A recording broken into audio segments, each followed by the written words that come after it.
नमस्कार, बाखबर में आपका स्वागत है। मैं हूं राघवेंद्र सिंह। बाखबर में आज हम बात कर रहे हैं मोदी 2 यानी मोदी सरकार के दूसरे कार्यकाल का पहला साल कल पूरा हो रहा है और देश भर में भारतीय जनता पार्टी ने एक बड़ा कार्यक्रम किया है। वो डिजिटली मोदी सरकार की उपलब्धियों को जनता तक पहुंचाने की उन्होंने तैयारी की है और साथ ही साथ ये भी तय किया है कि भाजपा के जो कार्यकर्ता हैं वो घर घर जाकर ये बताएंगे कि मोदी सरकार ने अपने दूसरे कार्यकाल के पहले साल में यानी छठवें साल के पहले साल में जो काम किए, जो फैसले किए, वो बताएंगे। उसमें धारा 370 हटाने का मामला भी है, 3 तलाक का मसला भी है जो एक तरह से खत्म किया है, और राम मंदिर के निर्माण का जो फैसला सुप्रीम कोर्ट की संविधान पीठ ने किया है। ऐसे तमाम मुद्दे, सीए की बात करें, ये सब मुद्दे वो जनता के बीच में लेकर जाने वाले हैं। लेकिन हम इसके साथ साथ इसमें एक चीज़ और जोड़ रहे हैं, वो ये कि अगर कोरोना के काल में भारतीय जनता पार्टी अपने सारे कार्यकर्ताओं का आह्वान करती कि इस संकट के काल में 1 साल पूरा होने पर जनता के बीच में कार्यकर्ता जाएंगे और सड़क पर, हाईवे पर जो भी उनको पैदल चलते हुए दिखेगा उसको चप्पल पहनाएंगे, उसको भोजन कराएंगे और कहीं टेंट तंबू लगाकर उसको विश्राम भी कराएंगे और घर घर जाकर वो राशन पानी का भी हाल पूछेंगे जो गरीब बस्तियां हैं। तो महत्वपूर्ण मुद्दे हैं जिन पर हम बात करेंगे कि आखिर बीजेपी ने जो अपना कार्यकाल पूरा किया है उस पर वो क्या क्या चीज़ें कर सकती थी। बहुत सारे एहतियात उसने बरते। हम फोन लाइन पर हमारे साथ जुड़े वरिष्ठ पत्रकार चैतन्य भट्ट जी और राजीव सोनी जी। ये तमाम पत्रकार हैं जो मध्य प्रदेश से वास्ता रखते हैं पूरा। चैतन्य भट्ट जी, राजीव सोनी जी और योगीराज योगेश जी, आप तीनों का बहुत बहुत स्वागत है।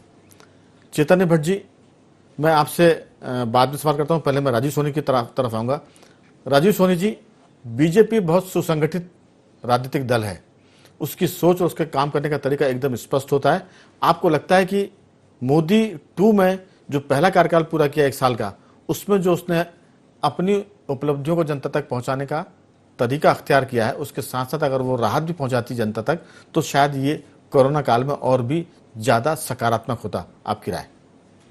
बिल्कुल राघवेंद्र जी, ये बात बिल्कुल सही है कि ये मौका ऐसा नहीं है कि अभी उपलब्धियों का बखान किया जाए। वैसे भी आप देखें कि मोदी सरकार का डंका देश में तो ठीक है, दुनिया में भी बज रहा है और पूरी जिस तरह की हम उनकी पब्लिसिटी देख रहे हैं पूरे अंतर्राष्ट्रीय राजनीतिक जगत में, तो उनका अपना एक आभा मंडल बन गया है और देश में भी अब ऐसा कोई नहीं है कि उनको चुनौती दे सके जी। लेकिन जैसा कि कहा जाता है कि राजा के लिए संतुष्ट होकर बैठना अभी ठीक नहीं, तो उसी अंदाज में भाजपा अपनी एक प्रोफेशनलिज्म दिखाते हुए वो उपलब्धियां गिनाना नहीं भूल रही है। लेकिन कोरोना संकट में इस तरह की उपलब्धियां गिनाना ये समझ से परे है, क्योंकि इस समय तो लोग परेशान हैं उससे, तो ये बात थोड़ी हजम नहीं हो रही है जी। लेकिन ये भी कहा जाता है कि राजनीति में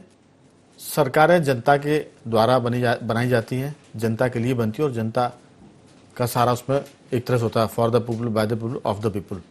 इसमें अगर ये बीजेपी, जो हमने शुरुआत में कहा था कि वो जनता के दुख दर्दों को भी इसके साथ में जोड़ती, तो शायद वो ज़्यादा सकारात्मक होता।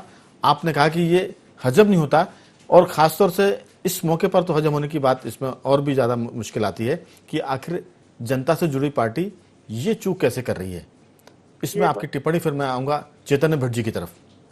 ये वाकई राघवेंद्र जी, ये मुझे लगता है कि अगर ये बड़ी गलती कर रही है बीजेपी, उसको बड़ा मन दिखाते हुए। हालांकि इन लोगों ने अलग अलग जिलों में कुछ राहत सामग्री गरीब बस्तियों तक पहुंचाई है जी। और स्वास्थ्य संबंधी शिविर भी लगाए हैं ये, लेकिन इस समय ये मौका नहीं है कि हम अपनी उपलब्धियां गिनाएं कि हमने ये योजना चलाई, ये काम किया। और अगर ये मौका आप इसको बनाना भी चाहते हैं तो साथ में आपको इसका तड़का लगाना था कि हम जनता की सेवा भी करेंगे, गरीब बस्तियों में जाएंगे, हाईवे पर जो लोग निकल रहे हैं, पैदल जा रहे हैं, गरीब मजदूर या परेशान लोग, खासतौर से जो स्टेशन की बात करें, रेलवे स्टेशन की बात करें, बस स्टैंड की बात करें, वहाँ जो लोग परेशान हैं उस तरफ अगर बीजेपी जाती तो और ज़्यादा उसकी एक तरह से साख बनती, उसकी इज्जत बनती। आपका बहुत बहुत धन्यवाद राजीव जी, आपने हमसे चर्चा की। चैतन्य भट्ट जी, मेरी आवाज़ सुन पा रहे हैं? हाँ बिल्कुल जी। बिल्कुल। दरअसल हम इस बात का छिद्राणु विषय नहीं करना चाहते कि कौन पार्टी क्या करे, लेकिन हम इसलिए बीजेपी के बारे में बात करना चाहते हैं क्योंकि वो सत्ताधारी दल है आज देश में और देश की सबसे बड़ी पार्टी है, और उस पार्टी के साथ, हालांकि जोड़ना थोड़ा सा असंगत लग सकता है, उस पार्टी के साथ राष्ट्रीय स्वयंसेवक संघ जैसा एक संगठन भी है जो दुनिया भर का सबसे बड़ा एनजीओ है। अगर 30 मई को भारतीय जनता पार्टी अपने कार्यकर्ताओं के साथ राशन पानी के पैकेट भी देती और हाईवे पर टेंट तंबू लगाती और साथ में पानी का इंतजाम करती, जूते चप्पल का इंतजाम करती कि जो नंगे पैर हैं, जिनके पैरों में छाले पड़ गए हैं, 45-46 डिग्री का टेम्परेचर हो रहा है, उनको वो, उन आम जनता को, उन बेबस लोगों को वो खाना खिलाती, तंबू के नीचे बैठाती, जूते चप्पल पहनाती, तो शायद जो मोदी सरकार का 6वां साल कल पूरा हो रहा है सरकार का, वो ज्यादा सार गर्भित हो जाता। आपकी राय? नहीं, देखिए, बिल्कुल आप बिल्कुल सही कह रहे हैं राघवेंद्र जी।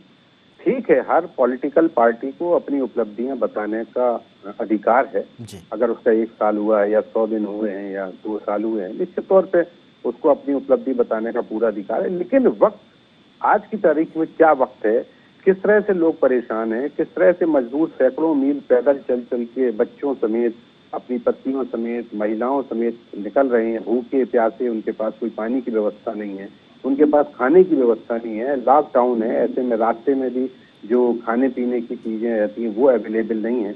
ऐसी स्थिति में मुझे नहीं लगता कि इस तरह की उपलब्धियों की चर्चा मोदी सरकार की को करना चाहिए।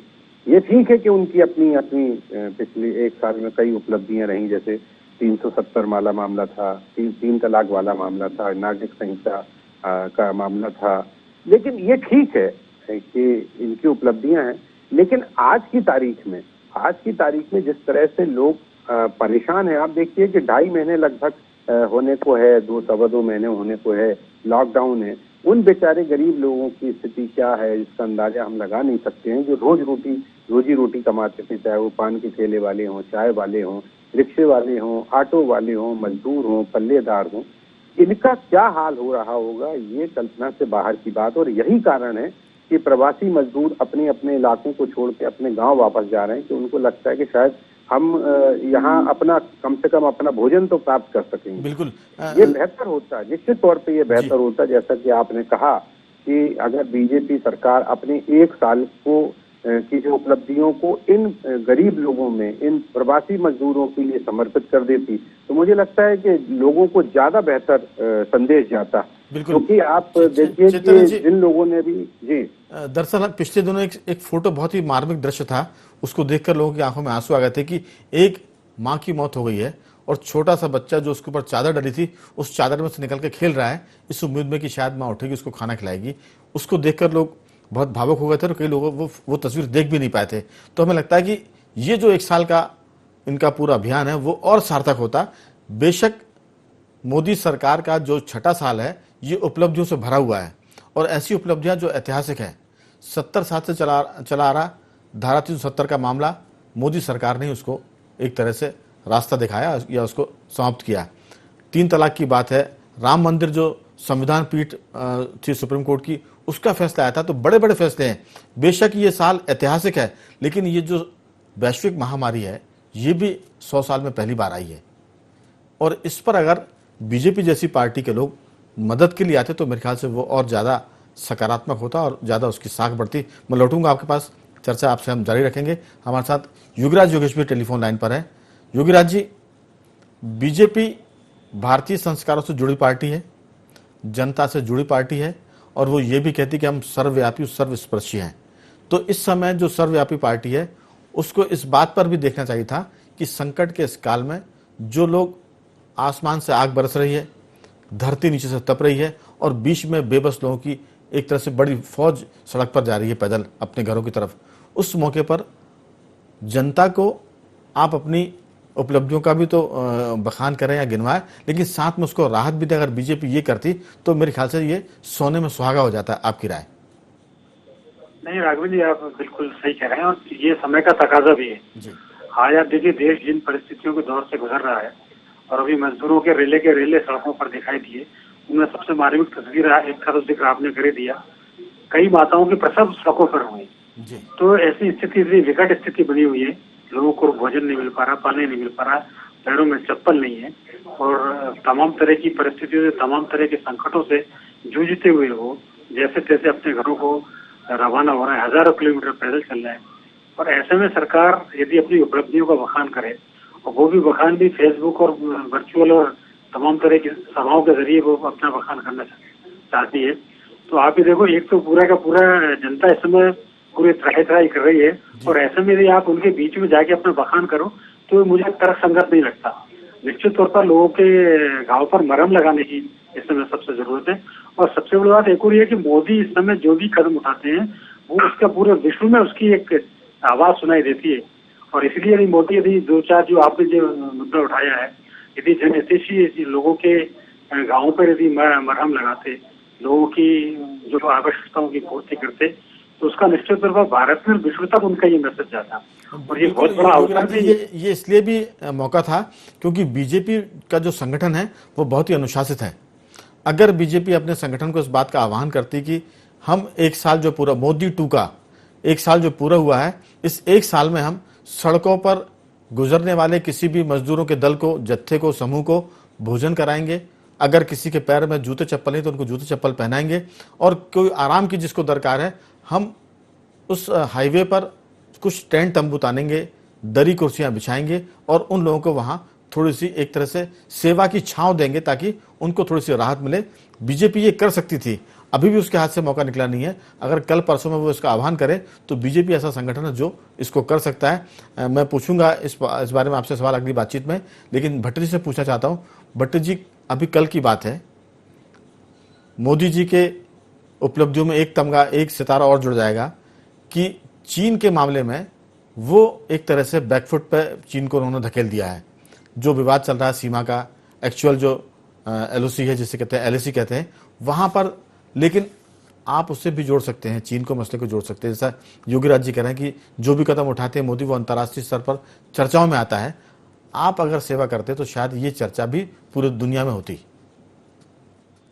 नहीं, ये बात तो सही है कि मोदी जी एक वैश्विक नेता के रूप में प्रसिद्ध हैं, इसमें तो कोई दो मत नहीं है, क्योंकि उन्होंने जिस तरह से विदेश यात्राएं की हैं उसको लेके आलोचना का भी उनको भी सामना करना पड़ा, लेकिन उससे भारत की छवि कहीं ना कहीं प्रभावित तो हुई है। विदेशों में जिस तरह की भारत की पहले छवि थी उससे बहुत ऊपर छवि बनी है। आप देखिए कि अभी ये जो कोरोना के लिए वैक्सीन की बात की, जो मलेरिया में क्लोरोक्विन लगती है, उसको लेके भी बहुत से विदेशी देशों ने अब उनसे इस बात की प्रार्थना की कि उनको ये दवाई दी जाए। तो इसमें तो कोई दो मत नहीं, लेकिन सवाल वही है, मेरा जो सोचना ये है कि व्यक्तिगत तौर पे तो लोगों ने किया, बीजेपी के नेताओं ने व्यक्तिगत तौर पे जरूर ऐसी मदद की है लोगों की जो परेशान थे, जो प्रवासी थे, जो गरीब थे। भट्ट जी, आपको थोड़ा सा मेरा आग्रह रोकने का है क्योंकि आपकी बात अधूरी बीच में काट रहे हैं हम। असल में एक वक्त हो गया छोटे से कमर्शियल ब्रेक का, आपकी बात हम ब्रेक के बाद पूरी करेंगे। जा रहे हैं छोटे से ब्रेक पर, बने रहिए हमारे साथ।